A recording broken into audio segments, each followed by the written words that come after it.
Dalam video pembelajaran fisika kali ini, kita akan membahas bagaimana menyelesaikan soal-soal yang ada hubungannya dengan kompetensi hukum Newton, dan ini adalah merupakan pembahasan soal yang bagian ketiga yang terdiri dari nomor 18 sampai dengan 22. Ayo pintar belajar fisika.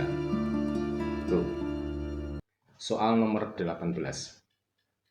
Sebuah benda masanya M berada pada bidang miring dengan sudut kemiringannya adalah theta terhadap horizontal.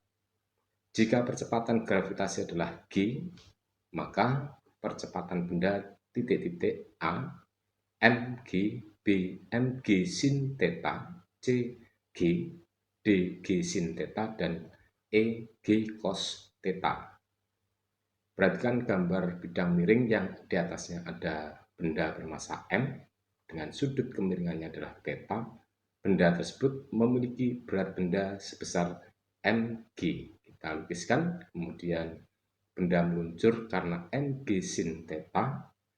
Uraian daripada mg ini ke arah sumbu X, dan kemudian ada mg cos theta adalah merupakan uraian gaya dari mg ke arah sumbu Y, dan benda bergerak dengan percepatan A meluncurnya. Jadi dengan menggunakan konsep hukum 2 Newton, sigma F sama dengan M kali A, maka sigma F-nya ini gaya yang bekerja pada benda meluncur adalah mg sin theta sama dengan M kali A. M saling menghapuskan sehingga A sama dengan G sin theta, jawabannya adalah D. Kemudian untuk soal yang nomor 19. Sebuah benda massa 2 kg berada pada bidang miring seperti terlihat pada gambar. Gaya normal pada benda jika G sama dengan 10 meter sekon pangkat min 2 adalah titik-titik A 2 Newton, B 10 Newton, C 16 Newton, D 20 Newton, dan E 22 Newton. Perhatikan pada bidang miring, benda ada di atasnya bidang miring dengan massa M tadi adalah 2 kg, punya berat sebesar mg.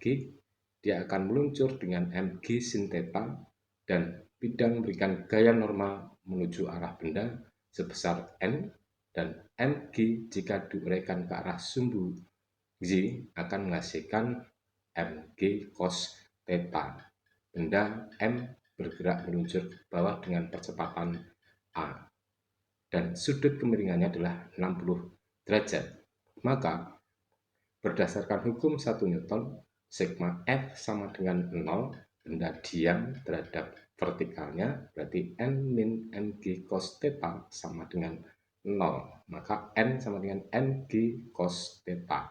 Jadi gaya normalnya mg cos theta, M2 G10 cos theta 60 derajat, cosnya adalah setengah, maka 20 kali setengah sama dengan 10 Newton, jawabannya adalah B.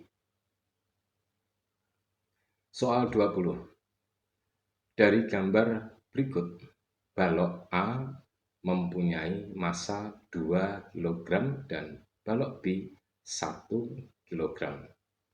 Balok B mula-mula diam dan kemudian bergerak ke bawah sehingga menyentuh lantai.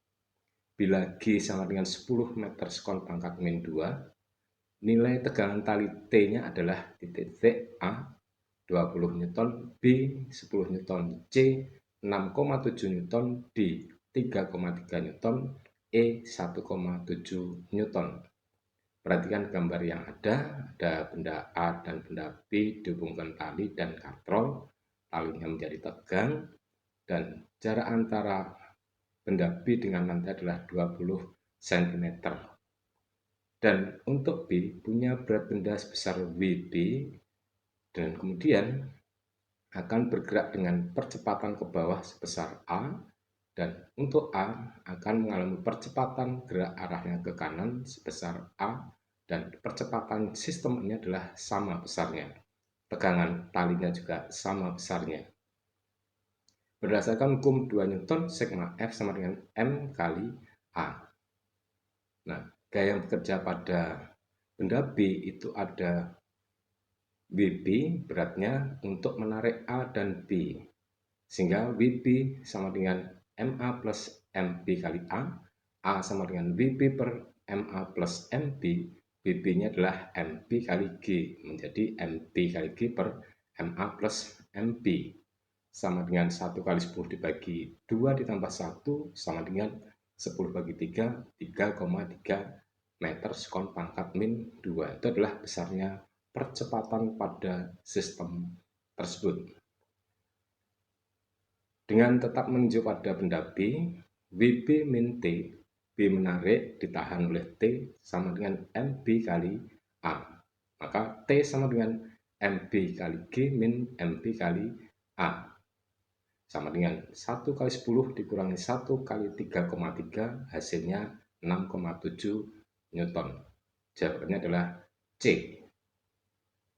Soal nomor 21, bila benda A dan B pada sistem di atas bergerak, maka titik-titik A, VA sama dengan VB, B, VA sama dengan setengah VB, C, AA sama dengan setengah AB, D, AA sama dengan AB, dan E, AA sama dengan 2B. A adalah percepatan, V adalah kecepatan. Ini adalah gambar diagramnya untuk sistem katrol seperti pada gambar ini. Kita lukiskan gaya-gaya yang bekerja pada benda tersebut atau sistem ini adalah pada benda A ada gaya berat WA menarik tali, 2 tali sehingga tali T dan T besarnya sama. Tali T tadi juga menarik pada benda B dengan besarnya tegangan talinya adalah T, sehingga sistem benda A bergerak ke bawah dengan percepatan AA, B bergerak ke kanan dengan percepatan AB. Berdasarkan hukum 2 Newton, sigma F sama dengan M kali A, maka T sama dengan MB kali AB untuk pada benda B, maka T sama dengan M kali AB. MB dan MA besarnya sama, yaitu M. Kemudian untuk pada sistem 2 katrol, 2 tali tadi menghasilkan tegangan 2T sama dengan MA kali AA untuk menggerakkan benda A. Jadi 2T sama dengan M kali AA, maka tegangan talinya sama dengan MAA per 2, dan besarnya MAA per 2 ini sama dengan M kali AB. Jadi MAB sama dengan MAA dikurangi bagi 2, AA adalah sama dengan 2AB. Soal 22, ketika mendorong tembok dengan gaya sebesar F, tembok tidak bergerak karena titik-titik. A, tembok mengubah gaya yang kita berikan menjadi gaya vertikal. B, tembok memberikan gaya membentuk sudut 90 derajat terhadap F. Dan C, tembok memberikan gaya dengan besar yang sama namun arahnya berlawanan arah. D, tembok memberikan gaya dengan besar yang sama dan arah yang sama atau searah. E, tidak dapat ditentukan. Berdasarkan hukum Newton 1, sigma F sama dengan 0, maka gaya dorong pada tembok dan gaya reaksi oleh tembok besarnya sama dan berlawanan arah. Sehingga dengan demikian jawabannya adalah C. Demikian pembahasan penyelesaian soal konvensi hukum Newton bagian yang ketiga, yaitu terdiri dari nomor soal 18 sampai dengan 22 sudah kita selesaikan, dan saya berharap ini semuanya bermanfaat untuk dapat membantu belajar fisika Anda semuanya. Salam sehat, salam fisika, tetap semangat, sukses untuk Anda semuanya. Wassalamualaikum warahmatullahi wabarakatuh.